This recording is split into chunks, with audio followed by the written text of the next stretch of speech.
Hello students, আজকে আমরা একটা নতুন টপিকস নিয়ে আলোচনা করব, সেটা হচ্ছে ম্যাট্রিক্স। ঠিক আছে, ম্যাট্রিক্স হচ্ছে একটা খুব ভাইটাল চ্যাপ্টার এবং একটা ইজি চ্যাপ্টার।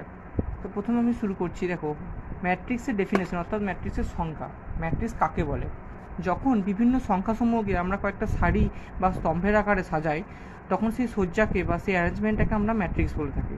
যেমন ধর, আমি এখানে একটা ম্যাট্রিক্স এঁকেছি, আর A11, A12, A13 এগুলো সব এক একটা সংখ্যাকে ডিনোট করছে, যেগুলো দেখো আমি এখানে সারি বা স্তম্ভ আকারে লিখেছি। এই পুরো সজ্জাটাকে আমরা ম্যাট্রিক্স বলবো। এই ম্যাট্রিক্সের অন্তর্গত যে A11 বা A12, A13 ইত্যাদি সংখ্যাগুলো রয়েছে, এগুলোকে বলা হয় ওই ম্যাট্রিক্সের পদ বা এলিমেন্ট। এখানে যেমন এই A21 পদটি, এটা যেমন দেখো, এটা হচ্ছে প্রথম সারি, এটা হচ্ছে দ্বিতীয় সারি, তাহলে এটা দ্বিতীয় সারিতে অবস্থান করছে, আর এটা হচ্ছে প্রথম রো, এগুলো হচ্ছে দ্বিতীয় রো, এটা তৃতীয় রো। তো এটা হচ্ছে, দেখো ভালো করে ম্যাট্রিক্সের দিকে তাকাও, এটা দ্বিতীয় সারির এবং প্রথম স্তম্ভের সংযোগস্থলে অবস্থান করছে এই A21 পদটি। তাহলে এটা হচ্ছে ওর অবস্থান। সাধারণত যে কোনো ম্যাট্রিক্সকে আমরা ক্যাপিটাল A, B, C ইত্যাদি বড় হাতের অক্ষর দিয়ে আমরা প্রকাশ করে থাকি। যেমন আমি এখানে এই ম্যাট্রিক্সটাকে আমি ক্যাপিটাল A দিয়ে লিখেছি, ঠিক আছে।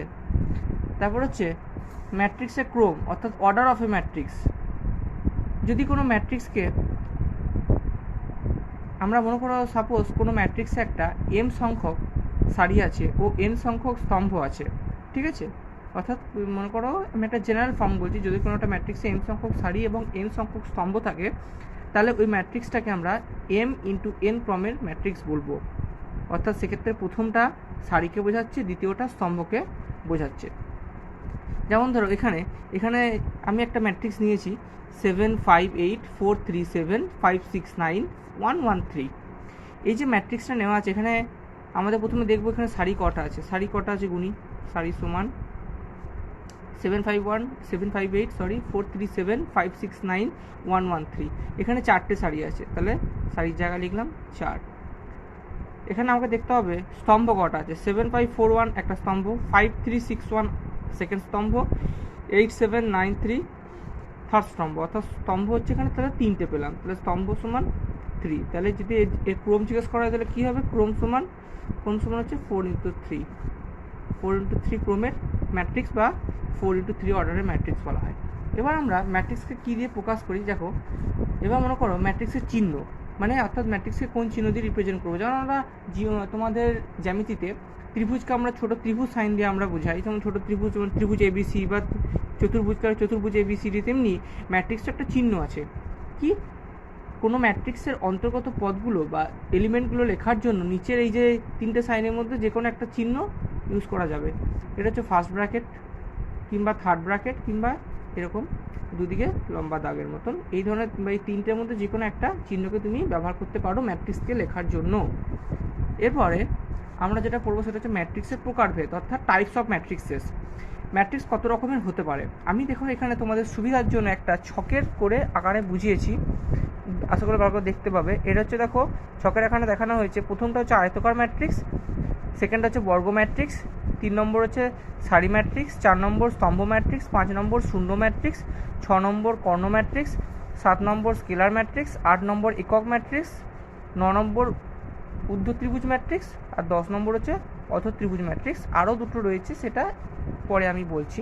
এখন এই মেন হচ্ছে 10টা। প্রথমে আমি আসবো আয়তকার ম্যাট্রিক্সটা নিয়ে।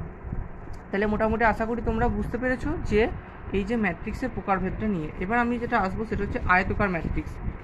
আয়তকার ম্যাট্রিক্সটা কী জিনিস? আয়তকার ম্যাট্রিক্স হচ্ছে কিছুই না, দেখো মনে রাখবে, যখন কোনো ম্যাট্রিক্সে সমান সংখ্যক সারি, অর্থাৎ দেখবে কোনো ম্যাট্রিক্সে যদি সারি আর স্তম্ভের সংখ্যাটা যদি সমান না হয়, অর্থাৎ হয়তো সারি বেশি থাকলো স্তম্ভ কম থাকলো, কিংবা স্তম্ভ কম থাকলো সারি বেশি থাকলো, এই ধরনের ম্যাট্রিক্সকে বলা হয় আয়তকার ম্যাট্রিক্স, বা ইংরেজিতে রেক্ট্যাঙ্গুলার ম্যাট্রিক্সও আমরা বলে থাকি।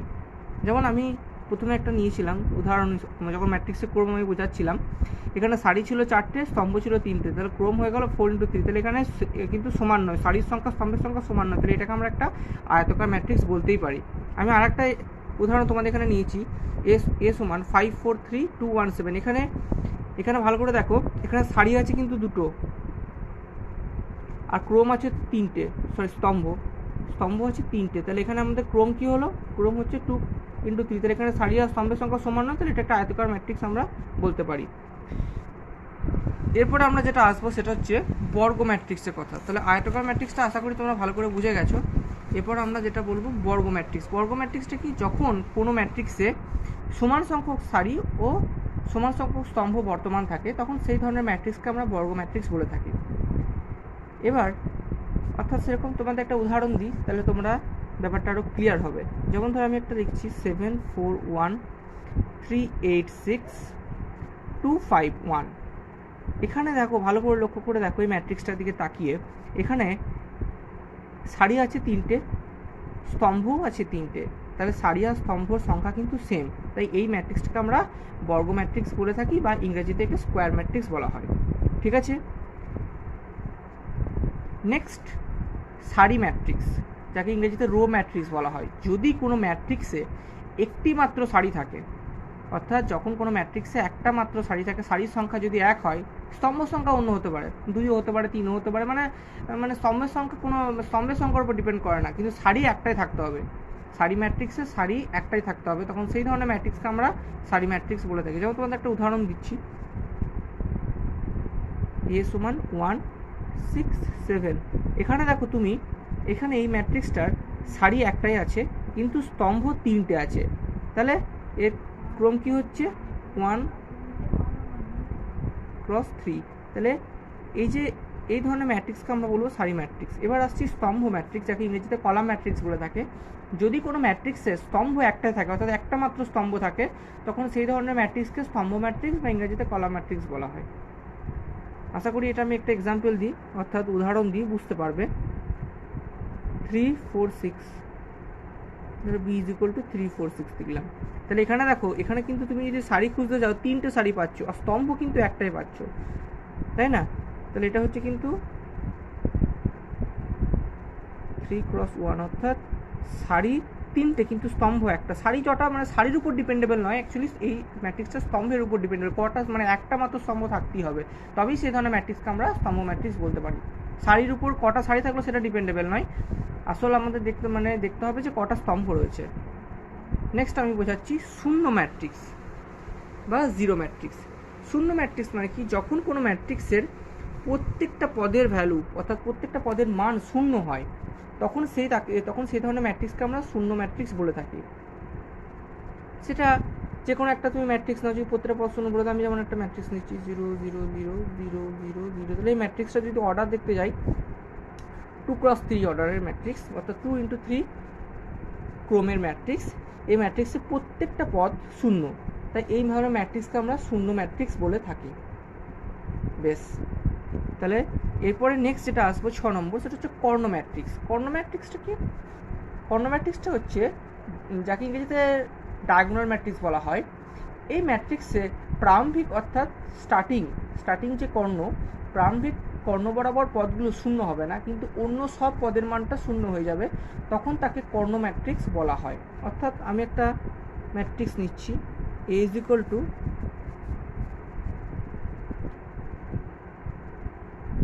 5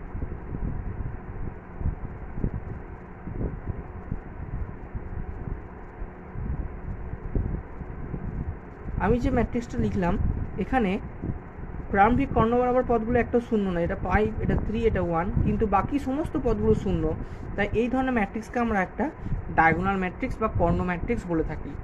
যে সমস্ত ম্যাট্রিক্সের প্রারম্ভিক কর্ণ বরাবর পদগুলো, অর্থাৎ স্টার্টিং কর্ণ বরাবর পদগুলো শূন্য নয়, কিন্তু অন্য সব পদগুলো মানগুলো কিন্তু শূন্য, তখন সেই ধরনের ম্যাট্রিক্সকে আমরা কর্ণ ম্যাট্রিক্স বা ডায়াগোনাল ম্যাট্রিক্স বলে থাকি।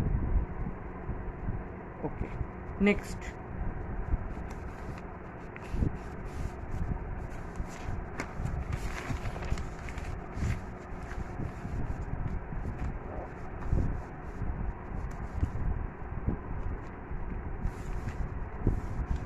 এরপরে যেটা হবে সেটা হচ্ছে স্কেলার ম্যাট্রিক্স।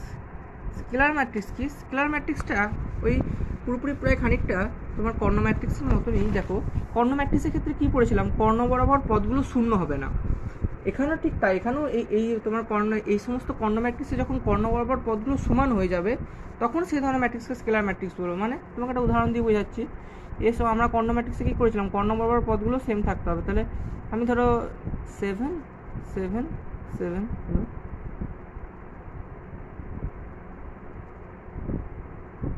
দেখো এখানে দেখো কর্ণ বরাবর পদ কিন্তু রয়েছে, কিন্তু সেগুলো সবই সমান, অর্থাৎ একই, বাকি সমস্ত পদের ভ্যালু শূন্য বা পদের মান শূন্য, তাই এই ধরনের ম্যাট্রিক্সকে স্কেলার ম্যাট্রিক্স বলে।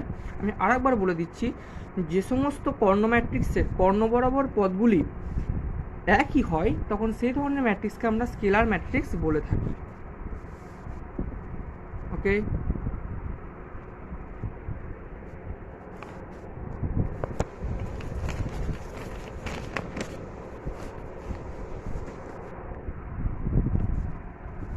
নেক্সট হচ্ছে একক ম্যাট্রিক্স, বা যাকে আমরা বলে থাকি ইউনিট ম্যাট্রিক্স।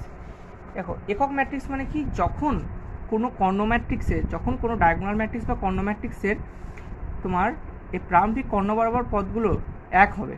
অর্থাৎ ধরো এরকম আমি এই সময় লিখছি 1 1 1, দেখো এখানে কর্ণ বরাবর পদগুলো এক হতে হবে, তখন সেই ধরনের ম্যাট্রিক্সকে আমরা একক ম্যাট্রিক্স বা ইংরেজিতে ইউনিট ম্যাট্রিক্স বলা হয়, যাকে আমরা আই দিয়ে ডিনোট করি। ইউনিট ম্যাট্রিক্স অর্থাৎ একক ম্যাট্রিক্সকে সবসময় বড় হাতের আই দিয়ে সূচিত করা হয়।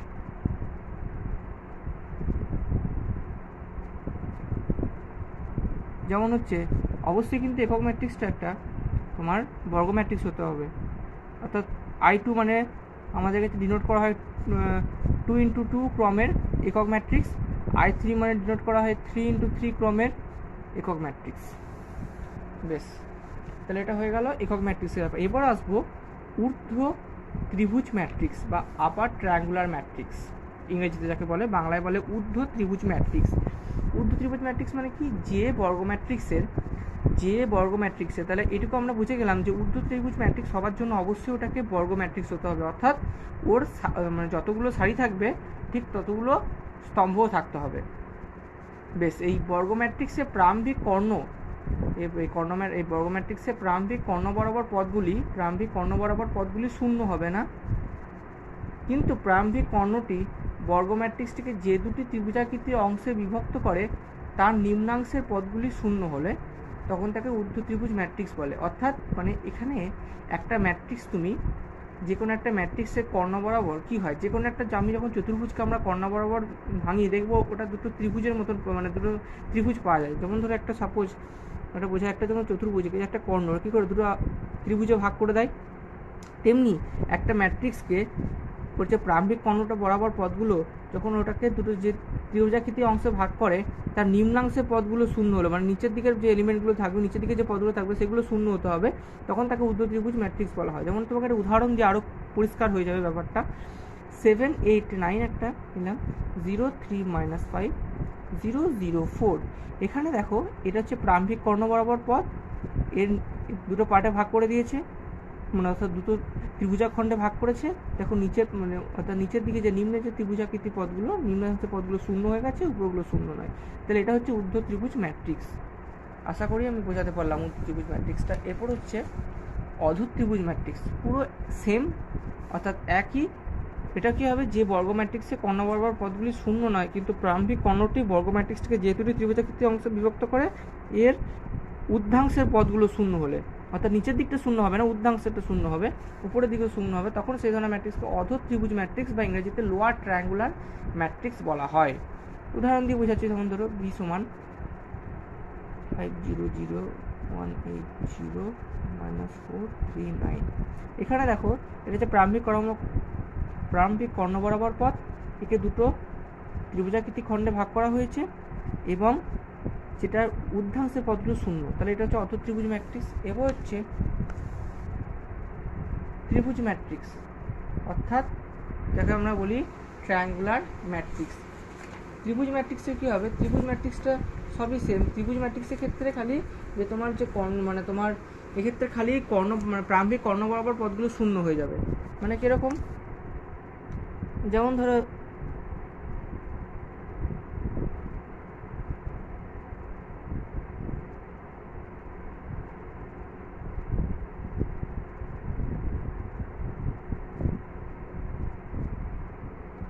দেখো, এখানে দেখো প্রারম্ভিক কর্ণ বরাবর পদগুলো শূন্য, বাকি কিন্তু অন্য কোনো পদ শূন্য নয়, তাহলে এই ধরনের ম্যাট্রিক্সকে বলা হয় ত্রিভুজ ম্যাট্রিক্স।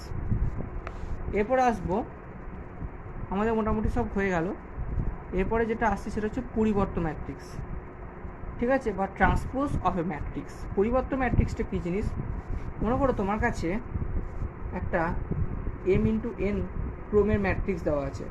ধরে নাও এ আমার কাছে একটা m ইন্টু n ক্রমের ম্যাট্রিক্স দেওয়া আছে। তাহলে এ ম্যাট্রিক্সে যে সারি ও স্তম্ভের যে পদগুলো, সেগুলোকে আমরা স্তম্ভ সারি বরাবর লিখে, অর্থাৎ সারি ও স্তম্ভ বরাবর যে পদগুলো ছিল সেগুলো উল্টে আমরা স্তম্ভ সারি বরাবর লিখছি। লিখে যে ম্যাট্রিক্সটাকে আমরা পাচ্ছি তাকে এ ম্যাট্রিক্সের পরিবর্তিত ম্যাট্রিক্স বা ট্রান্সপোজ ম্যাট্রিক্স বলা হয়ে থাকে। একে আমরা এই মনে করো যদি এ ম্যাট্রিক্সের আমরা পরিবর্তিত ম্যাট্রিক্স বোঝাবো, তাহলে এ তার মাথায় ক্যাপিটাল টি বা এ তার মাথায় একটা সিঙ্গেল স্ল্যাশ দিয়ে বা সিঙ্গেল একটা ছোটো দাগ দিয়ে আমরা এর ট্রান্সপোজ বা এর পরিবর্তন ম্যাট্রিক্স বোঝাতে পারি, ঠিক আছে। যদি এ ম্যাট্রিক্সটা যদি m ইন্টু n ক্রমের ম্যাট্রিক্স হয়, তাহলে এ ট্রান্সপোজ অর্থাৎ এর পরিবর্তন ম্যাট্রিক্সটা কিন্তু n ইন্টু m ক্রমের হবে, অর্থাৎ ক্রমটা কিন্তু উল্টো হয়ে যায়। আমি একটা উদাহরণ দিয়ে ব্যাপারটাকে আরও বেশি ক্লিয়ার করতে চাই। ধরো তোমার কাছে দেওয়া আছে a সমান 2 4 8 5 3 7, ঠিক আছে। তুমি এবার এর কী করবে, এর ট্রান্সপোজ ম্যাট্রিক্সকে আমরা বার করবো এখানে। তাহলে এর ট্রান্সপোজ, তাহলে এর ট্রান্সপোজ ম্যাট্রিক্সকে আমরা এটি দিয়ে সূচিত করছি।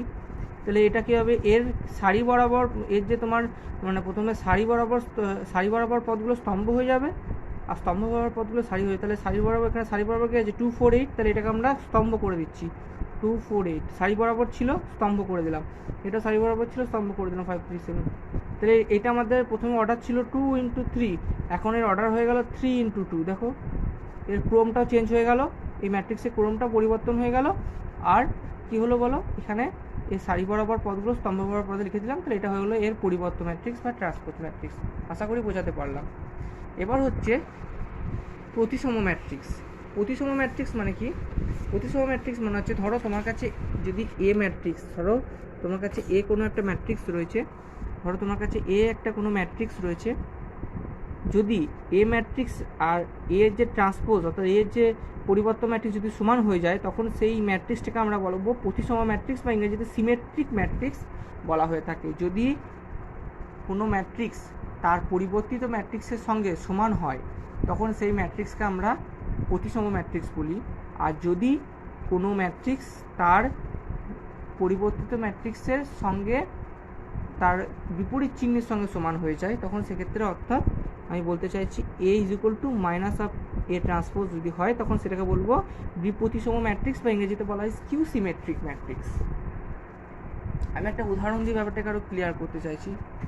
যেমন ধরো তোমার কাছে প্রথমে আমি প্রতিসম ম্যাট্রিক্সের উদাহরণটা দিই। এ সমান দেওয়া আছে আমার কাছে 1 2 3 2 4 5 3 5 6। আমাকে ধরো বলছে যে এ ম্যাট্রিক্সটা প্রতিসম কিনা তুমি কীভাবে বোঝাবে, অর্থাৎ প্রমাণ করবে। তাহলে প্রথমে আমি এর ট্রান্সপোজ বার করি, কী বেরোবে, সারি বরাবর পদগুলো স্তম্ভ হয়ে যাবে। তাহলে 1 2 3 2 4 5 3 5 6। দেখো আমাদের এ যা ছিল এর পরিবর্তন ম্যাট্রিক্স করলাম তাই বেরোলো, অর্থাৎ A is equal to A transpose হয়ে গেল আমাদের কাছে এখানে। তাহলে আমরা এ ম্যাট্রিক্সকে প্রতিসম ম্যাট্রিক্স বলে থাকি। এবার হচ্ছে বিপ্রতিসম ম্যাট্রিক্স। বিপ্রতিসম ম্যাট্রিক্সটা কী হবে, ধরো তোমার কাছে দেওয়া আছে এ ইজ ইকুয়াল টু একটা ম্যাট্রিক্স দেওয়া আছে 0 1 2 -1 0 3 -2 -3 0। আমি এর বিপ্রতিসম ম্যাট্রিক্স বার করছি, এ ট্রান্সপোজ সমান 0 -1 -2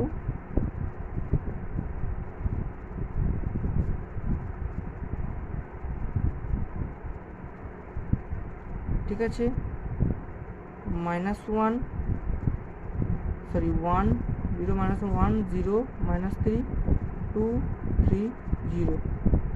অর্থাৎ আমরা এই প্রথম সারিটাকে 0 1 2 লিখলাম, দ্বিতীয় সারিটাকে -1 0 3 লিখলাম, -2 -3 লিখে এটা লিখে দিলাম।